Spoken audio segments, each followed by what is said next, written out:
Good morning, Bucknutters, and welcome to the Bucknuts Morning 5 here on Monday, September 7th, 2015. I am Dave Biddle. Yes, game day has finally arrived for the Buckeyes as they will kick it off in Blacksburg against Virginia Tech tonight at 8. The game will be televised by ESPN. Let's get right into the biggest storylines heading into the game. First and foremost is obviously the quarterback situation for Ohio State. Not just who starts, but whether the Buckeyes will use a two-quarterback system. I think it's clear JT Barrett will start, although it wouldn't shock me to see Urban Meyer throw everybody a curveball and have Braxton Miller take the first snap of the season in a Wildcat look. But I don't think Coach Meyer is going to mess around with a game like this. I expect Barrett will start the game and will play the majority of the way. But I do think Cardale Jones will enter by the third or fourth series of the game. How both guys perform will determine who plays the most the rest of the game. But like I said, I expect Barrett will not only start, but will be out there for most of the game. The second biggest storyline is whether the Buckeyes will be able to establish a running game this time around. Virginia Tech stacked the box with that bare front, man press corners, and prevented Ohio State from getting much done on the ground last year. However, with Ohio State's veteran offensive line, one of the best running backs in the country in Ezekiel Elliott, Braxton Miller being involved, and Curtis Samuel being involved, and probably JT Barrett as well, I expect the Buckeyes will be able to move the ball on the ground no matter what the Hokies throw at them this time around. And if Virginia Tech stacks the box all night again, they will get beat deep in the passing game. This is not the same Barrett they faced last year, and they haven't even faced Jones and his cannon for an arm yet. Or should I say his 12-gauge for an arm. So no matter what happens, I expect the Buckeyes will be able to move the ball. This is an explosive Ohio State offense. Even down four guys, the Buckeyes are going to be able to move the ball. I don't care if it's on the ground or through the air. They're going to be able to move the ball in this Virginia Tech defense. Won't be easy, but we're not going to see anything similar to what happened last year. Another big storyline is who will start and play the most at wide receiver with Noah Brown injured and three other wide receivers / H-backs suspended for this game. It sounds like redshirt freshman Paris Campbell is going to be the main man starting opposite Michael Thomas. Bucknuts contributor Jonah Booker has been saying for months that this will be the night Paris Campbell introduces himself to the nation with a big night. Will J-Book be prophetic? The coaches and players have talked Campbell up throughout camp, and it'll be fun to see how he performs tonight in his Buckeye debut. This kid has all kinds of speed, and he's not slight of build at all. He's 6'1", 205 pounds, and runs a legit 4.3 40. The final big storyline I want to address on the show is who will start at defensive end with Joey Bosa out. I think it's definitely going to be Sam Hubbard. Jalen Holmes will play a lot, but Hubbard will get the start from what I'm hearing. Tyquan Lewis, the veteran of the group, is just a third-year sophomore, needs to have a big game on the other side. Everyone has been talking Lewis up, and now is his time to show why. But Hubbard and Holmes have huge shoes to fill with the All-American Bosa on the shelf. Can they hold the fort down? I think they will. In fact, Hubbard could be a future star, and it's going to be fun to see him in action for the first time in a real collegiate game. As for a final score prediction, I'm going with 38-17 Buckeyes. I think Virginia Tech is better than a lot of people nationally are giving them credit for. The Hokies are not ranked, but I bet they will be before the season is over. They have a bunch of returning starters, and the only reason they're not ranked is because they were only 7-6 last year. But I think this Virginia Tech team is a good team.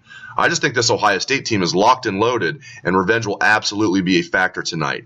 This game won't be a blowout, but I expect the Buckeyes will be in control from the second quarter on, and we'll have a comfortable victory. Now for the latest on recruiting, let's turn it over to the Dean of Ohio State football recruiting, Bill Kurelic, who's going to answer questions from his mailbag.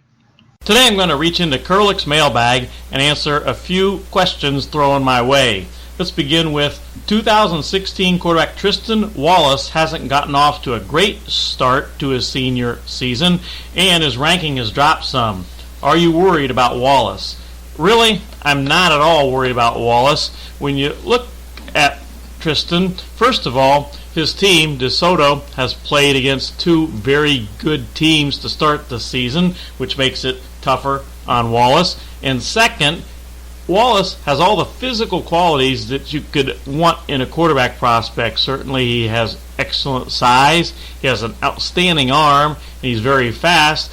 And when he was brought into Ohio State's recruiting class, it wasn't with the thought that he would need to be an impact player or a starter right away for Ohio State. Of course, the Buckeyes have recruited very well at quarterback and have a well-stocked roster at the position, so he's going to have time to develop, and I think he has a chance to be a very good quarterback down the road in Urban Meyer's offense.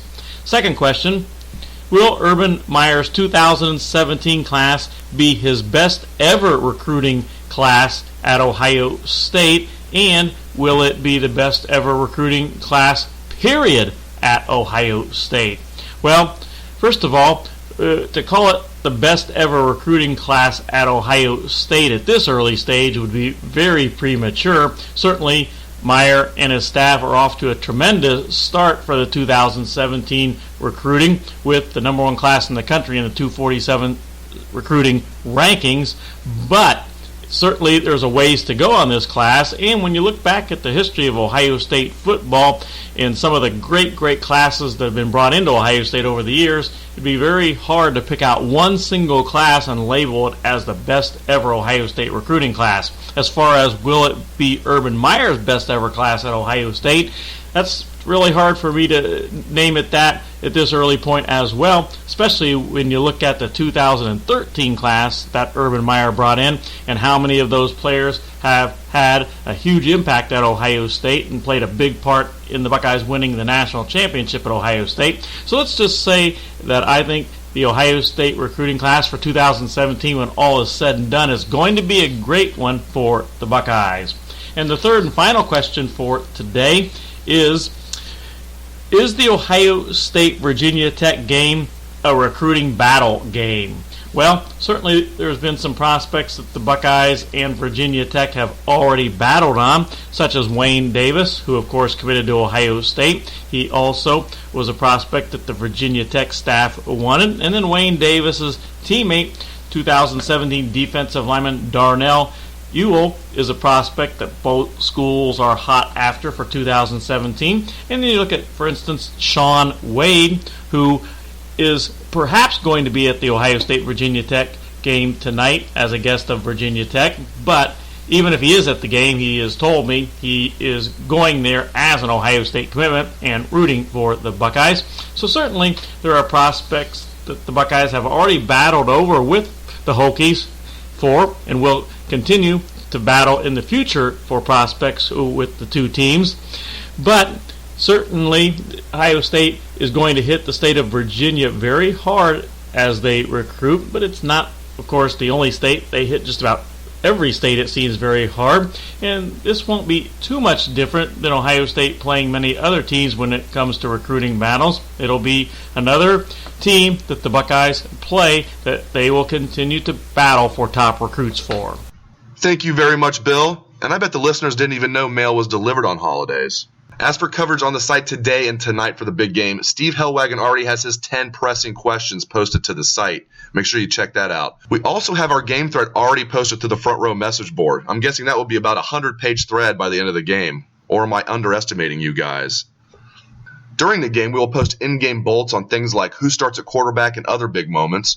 Then following the game, Steve will post his game story, and we'll add video of Urban Meyer's press conference when that concludes. I will post my What We Learned column after the game for subscribers. We will post sidebar stories on things like how the newcomers did for the Buckeyes and other items of interest. And Steve will post video interviews with players after the game. I know you're all excited out there. I am too. Game day has finally arrived.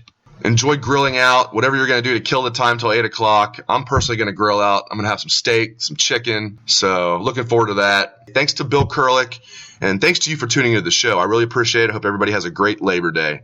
Take it away, best damn band in the land.